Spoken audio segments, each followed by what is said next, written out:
I am Gaius Julius Caesar Germanicus, but you know me as Caligula.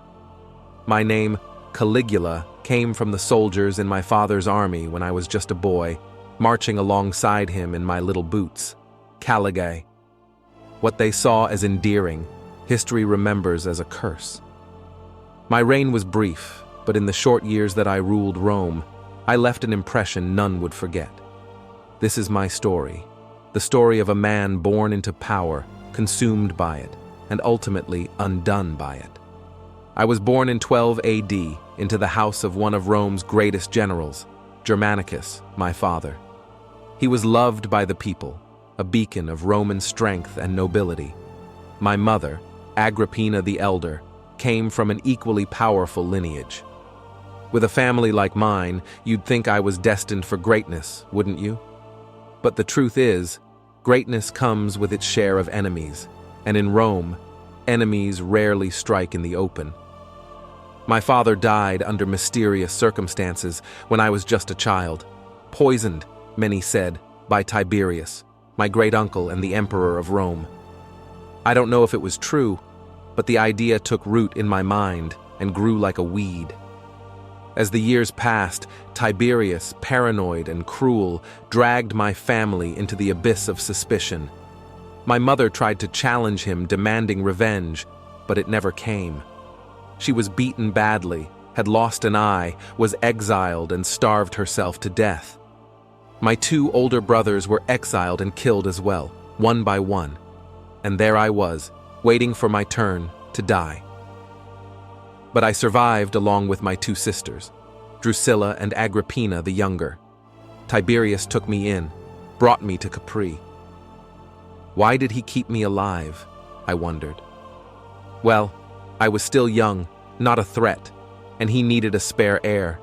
It was there in Capri, where I witnessed horrors beyond words. And that's where I spent many years of my youth, in the twisted court of an emperor who was losing his grip on sanity.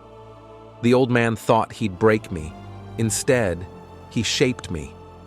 In his later years, he became a shadow of himself, withdrawing more from Rome and retreating to his palace on the island of Capri.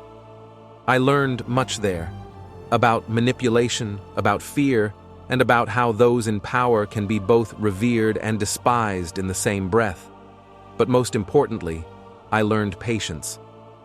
When Tiberius finally died in 37 AD, perhaps with a little encouragement and planning from me, Rome was ready for change. The people were weary of his reign, and I, young and full of promise, seemed like the perfect antidote. They cheered when I became emperor, hailing me as their savior, their new hope, their new Germanicus. But little did they know that power, absolute power, changes a man. At first, I was everything they hoped for. I released prisoners, recalled those exiled under Tiberius, and hosted lavished games and spectacles for the people. They loved me. They showered me with adoration, and I drank it like wine. But the more I gave, the more they demanded. And when you have the world at your feet, you begin to see the cracks in its foundation. The turning point, I think, came with my illness. 6 months into my reign, I fell gravely ill. For days, I hovered between life and death. I remember slipping in and out of fever dreams, unsure if I would wake at all. The whole empire prayed for me. Senators visited me, begging for the gods to take their life instead of mine. When I finally recovered, I was different. Something inside me had shifted. I had stared death in the face, and it left me with a deep, gnawing anger, a belief that I was not just a man, but a god. And if I were a god, why should I not be worshipped as one? When I came to, I made sure those senators kept their promises. Any senator who vowed to give their life for mine were killed, a forced suicide. Yes, I began to act out, testing the limits of what my power could do. I built temples in my honor, demanded that senators bow to me, performed on stage just to see the people's reactions, and flaunted my divine status at every opportunity. They say I went mad, that illness twisted my mind. But what is madness, really? Is it madness to demand loyalty from my senators, who conspired in the shadows? Or to elevate my horse, incitatus, above those sniveling fools? He was more noble than any of them. They laughed when I dressed him in purple robes, built him a stall made out of marble, and promised to make him consul. But it was no joke. It was a lesson. My actions were a reflection of the corruption at the heart of Rome itself.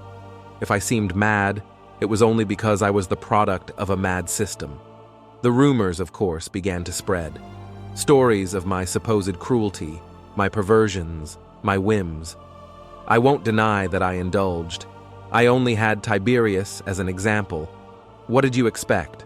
The boundaries between what should be and what could be. They blur.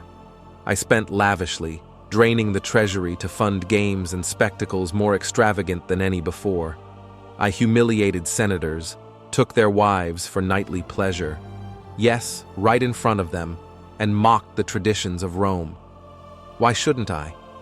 These were the same people who had murdered my family and called it justice.